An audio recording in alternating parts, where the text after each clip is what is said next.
Bueno, hoy vamos a hablar de algo alucinante. El producto comercial más complejo, pero de lejos, que la humanidad ha construido jamás. Una máquina tan increíble que literalmente salvó a toda la industria tecnológica de quedarse estancada.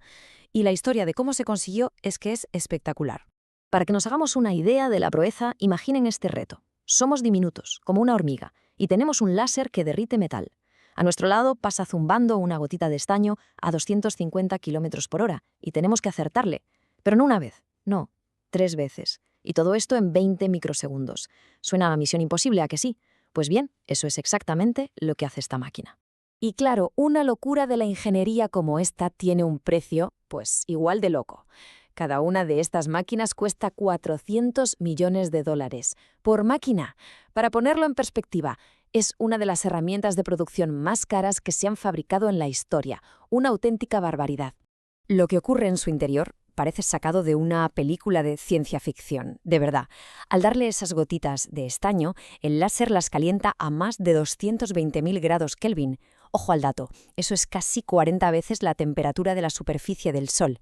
En esencia, lo que hace esta máquina es forjar pequeños soles artificiales aquí mismo, en la Tierra. Y la precisión es que es de otro planeta. Porque no hablamos de una gota, no. Son 50.000 diminutas gotas de estaño por segundo. Y lo mejor de todo, ¿cuántas veces falla? Ni una. Cero. Sus creadores lo dicen muy claro, nunca fallamos un tiro. Es un nivel de fiabilidad que sinceramente desafía todo lo que parece posible. Vale, todo esto es increíble, pero ¿para qué? ¿Por qué construir algo tan demencialmente complejo y caro? Pues la respuesta está en el corazón de toda nuestra tecnología, los microchips. Resulta que la industria se estaba chocando de frente contra un muro, y no es una metáfora, era un muro físico, un muro hecho de luz. A ver, durante más de 50 años, el motor que lo movía todo era la famosa ley de Moore. La idea era simple. Cada 2 años, más o menos, hacemos los transistores más pequeños, metemos el doble en el mismo espacio y ¡zas!, chips más potentes. Pero ¿qué pasó? Que por ahí por 2015 el motor se paró en seco, se gripó. Simplemente con la tecnología que había ya no se podían hacer más pequeños. Y eso era un problemón porque la ley de Moore estaba a punto de morir. Y con ella todo el progreso tecnológico. El proceso de fabricar chips se llama fotolitografía, que suena muy técnico, pero la idea es bastante intuitiva. Imaginen, cogemos una lámina redonda de silicio, la cubrimos con un material sensible a la luz. Luego le disparamos luz a través de una especie de plantilla con el dibujo del circuito. La luz debilita algunas zonas y después esas zonas se graban y se rellenan con metal. El punto clave de todo esto es, por supuesto, la luz, porque de ella depende lo pequeños que puedas hacer los dibujos. Y ahí, justo ahí, estaba el muro del que hablábamos. Intentar dibujar circuitos cada vez más finos con la luz que se usaba era como intentar hacer un retrato detallado con una brocha gorda. Imposible. Los patrones salían borrosos, difuminados.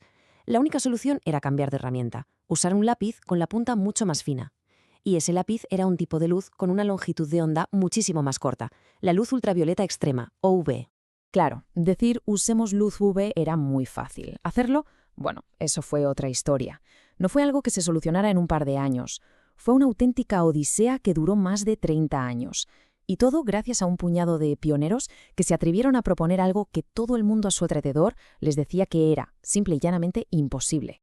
Todo empezó como una idea radical allá por los 80. Primero, un científico japonés, Kinoshita. Poco después, en Estados Unidos, Haureluk. La reacción a sus propuestas, escepticismo total y hasta burlas. De hecho, el proyecto parecía tan de locos que el propio gobierno estadounidense le retiró la financiación. Parecía el final del camino. Pero entonces una empresa holandesa llamada ASML decidió apostar por esa idea imposible.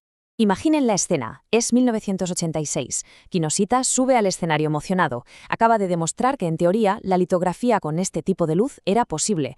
Pero la respuesta del público, de sus colegas, fue un jarro de agua fría. Nadie le creyó. Pensaron que era una exageración, pura fantasía científica. Y si lo de Kinoshita fue duro, lo de Andy Hauriluk un año después fue todavía peor. A él directamente se rieron en su cara. Lo abuchearon. Sus propios compañeros de profesión le dijeron que su idea era estúpida.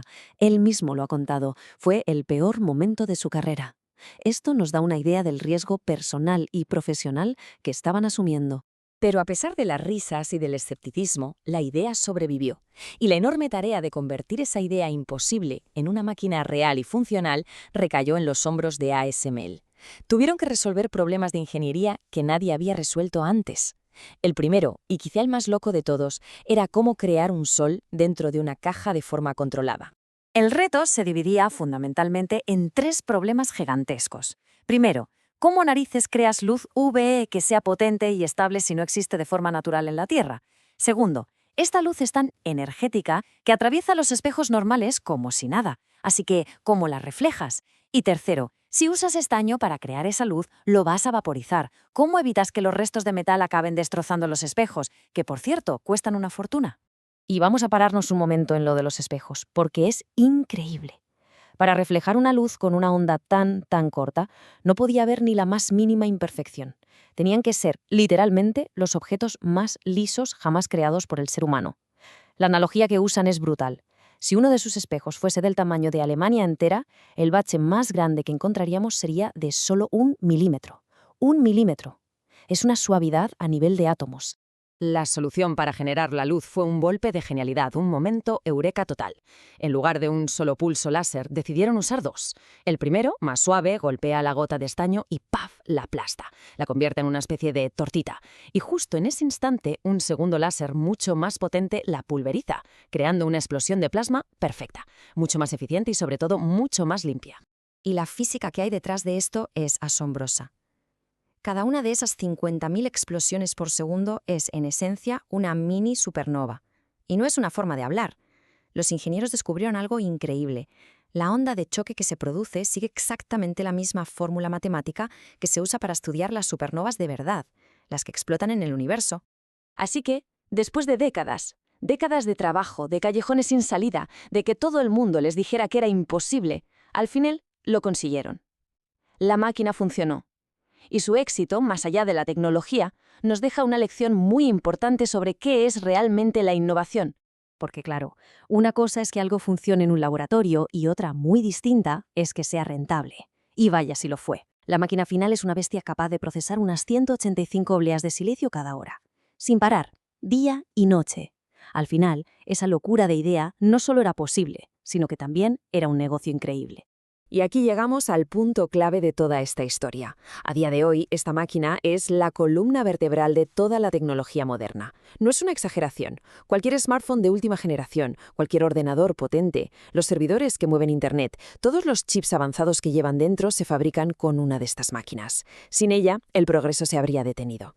Y todo esto nos deja una reflexión final. Hace 40 años, la gente que decía que esto era imposible, en el fondo estaba siendo razonable. Era lo sensato. Por suerte, para todos nosotros, hubo gente como Kinosita, como Haulruk y como los equipos de ASML que fueron lo bastante insensatos como para intentarlo. Y es gracias a esa terquedad irracional, a esa fe en lo imposible, que a veces, solo a veces, el progreso se abre camino.